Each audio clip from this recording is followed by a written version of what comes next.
Baiklah saudara, jadi ceritanya sekarang saya lagi berada di tepi parit. Jadi itu paritnya kat situ. Dan saya ingin pergi ke Kuala Parit, kat laut sana. Saya ada nak tengok sesuatu di dekat laut sana. Kawan-kawan tak tahu dah apa yang nak saya tengok. Jadi ceritanya di kampung kami ni ada seorang hamba Allah yang berbagi hewan korban berupa seekor lembu.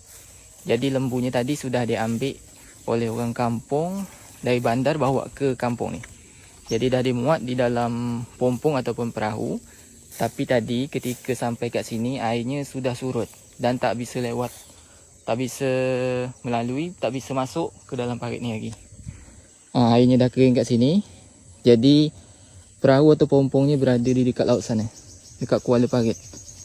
Ini saya nak pergi, nak tengok dekat kawan-kawan kat laut sana. Jadi ini waktunya sudah di sebelah petang, sekitar jam 4 petang. Nampaknya cuaca kalau di sebelah petang ni macam nak hujan. Cuba tengok, dah lebam nampaknya kan langit. Dan ini menunggu air pasang supaya pompong dapat lalu di parit ni nanti. Tunggu air pasang dalam sekitar jam 9 malam karang airnya baru pasang. Jadi harus menunggu dulu sampai jam 9 malam. Baru nanti pompong atau perahunya masuk ke dalam membawa lembunya. Jadi ini saya sudah nak sampai di Kuala Parit ni kawan-kawan. Kuala Parit ni dia dekat perbatasan dengan pokok kayu bakau. Jadi itu pompongnya yang nampak terpal kuning sana tu. Terkering dekat situ. Jadi ini saya nak pergi ke situ. Kita nak tengok lembunya.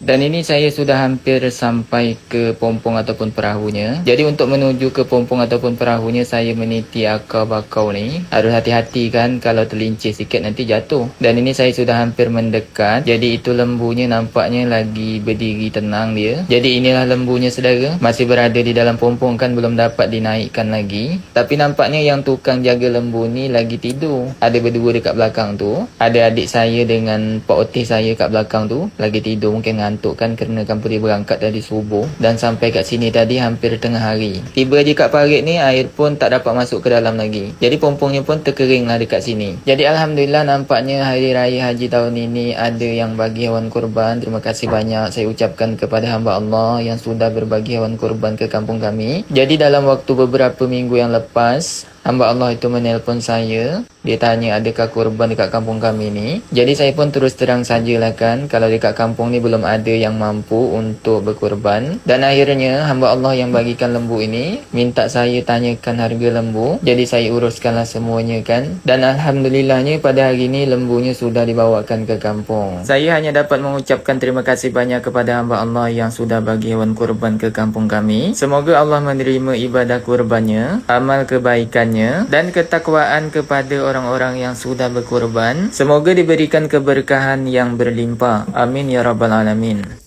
Jadi saudara, sekarang hari dah petang, dah nak gelap ni ya. Saya nak balik lagi, balik ke rumah.